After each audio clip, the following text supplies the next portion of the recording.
حضرت سہل بن سعد رضی اللہ عنہ سے روایت ہے کہ نبی کریم صلی اللہ علیہ وسلم نے ارشاد فرمایا، جنت میں ایک دروازہ ہے جسے ریان کہا جاتا ہے، قیامت کے دن اس سے صرف روزے دار ہی داخل ہوں گے، اس کے سوا اس سے کوئی داخل نہیں ہوگا۔ کہا جائے گا روزے دار کہاں ہیں؟ تو وہ کڑے ہوں گے، ان کے سوا اس سے کوئی اور داخل نہیں ہوگا۔ جب وہ داخل ہو جائیں گے تو اسے بند کر دیا جائے گا، پس کوئی اور اس سے داخل نہیں ہوگا۔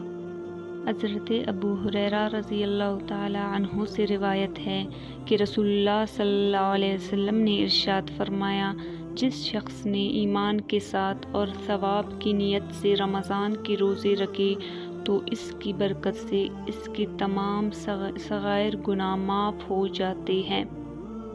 حضرت ابو ہریرہ رضی اللہ عنہ ہی سے روایت ہے کہ آپ صلی اللہ علیہ وسلم نے ارشاد فرمایا، جب رمضان کا مہینہ آتا ہے تو جنت کے دروازے کھول دیے جاتے ہیں اور جہنم کے دروازے بند کر دیے جاتے ہیں اور شیطان کو جکڑ دیا جاتا ہے۔